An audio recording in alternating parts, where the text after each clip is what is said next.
কা এটা কসু কি জাতের কসু এটা হাইব্রিড মোডালতি এটা হাইব্রিড মোডালতি রইব আর এটা এক জাত হই এক জাত হই এই বড়টা কত ছোটটা কত একমাত্র এটা খালি আরেক জাত আর সব এক আচ্ছা এটা কি জাত কা নারকেলি দেশিটা নারকেলি মিষ্টি লাগবে এটা আর এটা হচ্ছে লতির কসু আচ্ছা এই লতির কাঠ হইব বড় বড় আচ্ছা এটা কাঠের কসু কোন যায় আচ্ছা কা এটা কত করে এটা এক জাত কিন্তু এটা ছোট এটা বড় হ্যাঁ এটা ছোট এটা বড় বড়টা কত ছোটটা কত এটা কত মতন এটা এটা আদি আছে না হ্যাঁ এটা আদি হলো 100 টাকা আরে 100 টাকা কয়টাতে ফিস আমার কাছে দিকে আচ্ছা আপনিও জানেন না কটা ফিস আছে আরে সুডুডি কা এই সুডুডি কত করে এই দিয়ে আপনি নিতে পারবেন একবারে হ্যাঁ 60 টাকা হলো মোড়া একবারে 60 টাকা মোড়া আচ্ছা আর এই বড়টা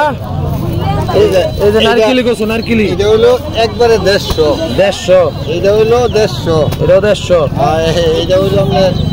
কত 60 টাকা 60 টাকা আচ্ছা ঠিক আছে দর্শক বন্ধুরা এই যে দেখেন পুটিয়া বাজারে আপনারা যেই ধরনের কচুর জাত চান সেই ধরনের কচু জাত পেয়ে যাবেন কচু কিন্তু একটা লাভজনক ব্যবসা